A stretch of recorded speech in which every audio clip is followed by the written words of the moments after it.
Hardware run, check. Load the truck, check. Fill water coolers, pack lunches, arrive at the job site, chat with homeowner, make friends with the dog, unload materials and tools, get to work. Just a typical day somewhere in central Appalachia as one of the countless ASP work crews begins their day to make someone's home warmer, safer, and drier. Except this year is far from typical. Like so many of the 13,000 ASP volunteers, we found ourselves with time to fill, but more importantly, an emotional void, a hole in our hearts caused by the loss of the opportunity to travel and serve in Appalachia. Once it was confirmed that this summer's program had to be canceled, to borrow a term from the business community, we pivoted and coined the phrase ASP at home and found a way to be ASP right where we live. Greetings, ASP friends. My name is John Carns, and I'm currently the ASP group leader at Plata United Methodist Church in Charles County, Maryland. I've worn many hats over the past 11 years, including volunteer, group leader, ambassador and helping hand, mentor to new groups, friend of ASP, and supporter. So what are we doing and why? We decided to seek out projects for those in need within our congregation and community who, for whatever reason, were unable to get the work done. And word quickly spread about this enthusiastic group of young people who were willing to simply show up and joyfully work. We've done landscaping, trimming, pruning, cleaned out crawl spaces, and more typical ASP-like projects such as joist and subfloor repair and roofing. And we elected to continue with our tool training and bench building fundraiser, where we built 29 benches and 10 pair of angels in one day. For our veterans, we wanted to provide that much needed ASP fix. For our first timers, we wanted to give them a taste of the ASP experience. And for all, we just wanted to keep the interest and enthusiasm up despite not traveling to Appalachia this year.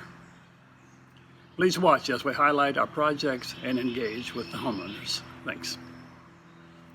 The floor had begun to sink several years ago, and I didn't have to use the room, so I just kind of closed it off.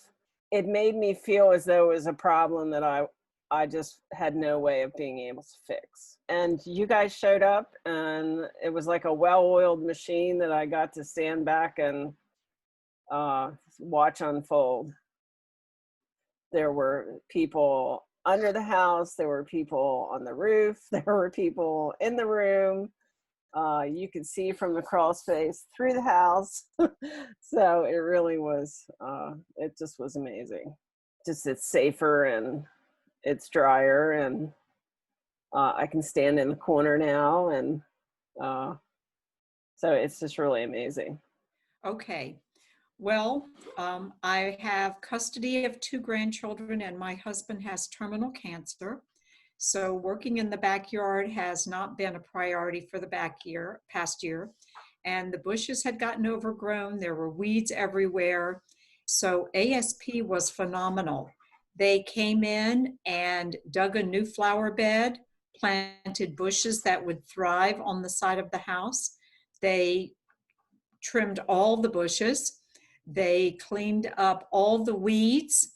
They put down gravel. They put down mulch. They built a new picnic table for me. They power washed the patios.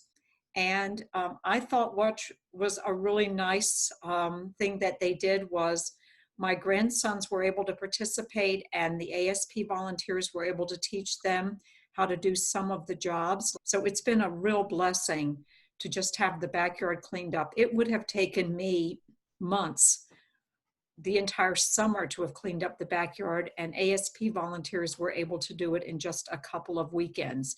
So that was a real blessing for me. We have been humbled and are thankful for the opportunity to serve these families, and it's especially gratifying to have been able to help 3 families with ties to ASP going back 25 years. We're reminded of a couple significant lessons this year. It doesn't have to be either or. It can and should be both. That we serve in Appalachia, then we bring that spirit and energy back home and be ASP all year long. And the best part is not the work. Yes, it feels good. But just like on ASP trips, it's getting to know the homeowners and team members on a deeper, more personal level. Truly a relationship ministry with home repair on the side. To relate our efforts to this year's theme of complete but not finished, I tell you that ASP did not find me until I was 59, an age where many of us thought we might not only be complete but nearly finished. Little did I know that it was just the beginning for me, that somewhere in the midst of 11 years, 13 trips, and many other ASP events, I had found a midlife passion, planting the seeds of Christian service in the hearts of many youth and giving adults another way to serve and share their talents. In the end, it is a reminder that we are all works in progress, complete but not finished. As a closing prayer, we will share something I first saw in ASP devotional materials about 10 years ago. It originated from a Benedictine nun, Sister Ruth Fox, in 1985, and seems even more appropriate today, given our current societal situation. May the Spirit bless you with discomfort at easy answers, half-truths, and superficial relationships, so that you will live deep in your heart. May the Spirit bless you with anger at injustice, oppression, abuse, and exploitation of people and the earth, so that you will work for justice, equity, and peace. May the Spirit bless you with tears to shed for those who suffer, so that you will reach out your hand to comfort them. And may the Spirit bless you with the foolishness to think you can make a difference in this world, so that you will do the things which others say cannot be done. We hope to make a small difference here at home this year, and with the combined efforts of the greater ASP community, there is no limit to the love we can spread and what we can accomplish. Thanks, God bless, and see you in Appalachia next year.